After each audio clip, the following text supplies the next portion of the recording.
আজকে রান্না করব একটা নতুন জিনিস। এটা কুমড়ো বলি আমরা, এখানে কুমড়ো বলি কিনে আনলাম। দেখুন আমরা কুমড়ো গোল একটু ডিম্বাকৃতি অনেক আকার দেখি, কিন্তু এইরকম কুমড়ো আগে কোনোদিনও দেখিনি। এই 2-3 বছর হলো এই দেখা যাচ্ছে এইভাবে এই কুমড়োগুলো। এই অনেকটা বড় হয়, আর একটু মোটা হয়, কিন্তু এই সাইজ মানে দেখতে একদম সেম এইরকম। এই কাঁচা কুমড়োটা আমি কেটে নেবো, নিয়ে এই কুমড়োটা দিয়ে করবো এই যে জাপানি পুঁটি আছে না, এই পুঁটি মাছ দিয়ে ঝোল বানাবো আমি। এই ঝোল বানানোর জন্য নিয়েছি নুন, হলুদ, লঙ্কা গুঁড়ো, জিরে ধনে গুঁড়ো নিয়েছি, চিনি আছে, আর এটা রাঁধুনি ফোড়ন দেবো, কাঁচা লঙ্কা, গোটা লঙ্কা, তেজপাতা আছে ফোড়নে দেবো বলে। আমি এখন এই কুমড়োটা কেটে নেব।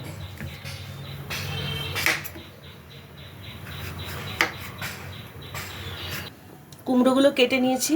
দেখুন কুমড়োর ভিতরটা না দানা নেই, ঠিক সেই শশার যেমন দানা সেই রকম দানা। কি কুমড়ো বলে বাবা জানি না, খেতে কিন্তু খুব ভালো, আমরা আগেও খেয়েছি 2-1 বার, ওই জন্য নিয়ে এসেছি। কুমড়োগুলো কাটা হয়ে গেছে, এখন আমি এটা ঢেলে নেব।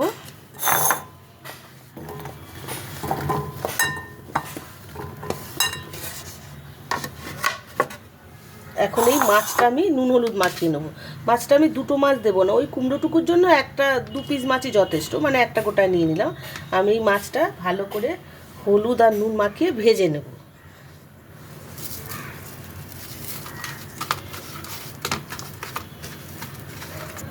কড়াইতে তেলটা আমি দিয়ে দিয়েছি, গরম হয়ে গেছে। এখন আমি এই মাছটা কড়াইতে ছেড়ে দেবো, ভালো করে একটু ভেজে নেবো মাছটা।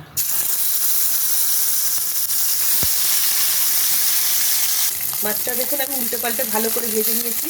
এখন আমি মাছটা তুলে নেব।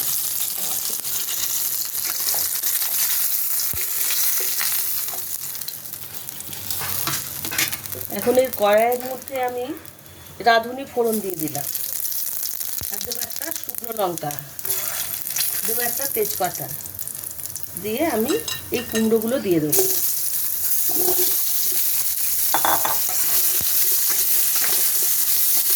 ভালো করে ভাজা ভাজা করে নেব। মোটামুটি ভাজা হয়ে গেছে। এখন আমি মশলাগুলো একে একে দিয়ে দেবো। দেবো 1 চামচ হলুদ গুঁড়ো, দেবো জিরে গুঁড়ো, ধনে গুঁড়ো মিশানো আছে 1 চামচ, 2 চামচ দিয়ে দেবো আমি। আর দেবো চিনি 1 চামচ, দেবো কাঁচা লঙ্কা, গুঁড়ো লঙ্কা আমি দিলাম, এটা কাঁচা লঙ্কা দিয়েই খেতে ভালো হয়। আমি 2-3টে কাঁচা লঙ্কা ভেঙে দিয়ে দিলাম। যারা যেমন ঝাল খাবেন ঝালটা সেইভাবে দেবেন। দিয়ে আমি একটু নাড়িয়ে এটা জল দিয়ে দেবো। একটু ভালো করে নাড়িয়ে নিই মশলাটা। আমি একবারে ফোড়ন দিয়ে বসিয়ে দিলাম, এটা সিদ্ধ হলে মাছটা দিয়ে আমি তুলে নেব। খুব ভালো খেতে হয়, খেয়ে দেখবেন এইভাবে মাছের ঝোলে এই কাঁচা কুমড়ো দিয়ে। কাঁচা কুমড়ো বলি, এটাকে অনেকে ঝুঁকিনি না কি যেন বলে, কিন্তু আমরা কুমড়ো হিসেবেই খাই। খেতে খুব টেস্ট জিনিসটা। আমি এখন এই জলটা সব দিয়ে দেবো। কুমড়োটা সিদ্ধ হতে যেটুকু জল লাগবে, মাছের ঝোলে তো একটু ঝোল ঝোল থাকবে। আমি এটা 5-6 মিনিট ঢেকে দেবো।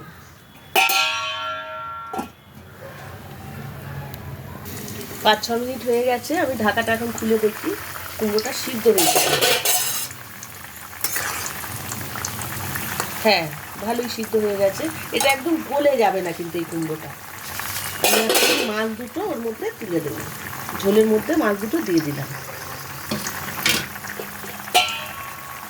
দিয়ে একটু নেড়ে চেড়ে আর 1 মিনিটের মতো একটু ঢেকে দিই আমি, তাহলে মাছ দুটো ভালোভাবে ঝোলের সাথে মিশে যাবে। হ্যাঁ,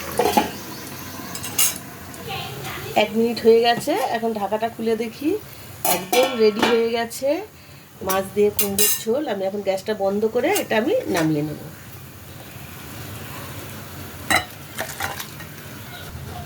রেডি হয়ে গেছে কাঁচা কুমড়ো দিয়ে সরপুঁটি মাছের ঝোল। এই ঝোলটা কাঁচা লঙ্কা দিয়ে করেছি, কাঁচা কুমড়ো দিয়ে করেছি। কুমড়োটা তো দেখালাম কীরকম দেখতে, ওটার হয়তো আরও নাম আছে, যদি কেউ জেনে থাকেন আমাকে জানাবেন। এটা গরম ভাতেই ভালো লাগবে।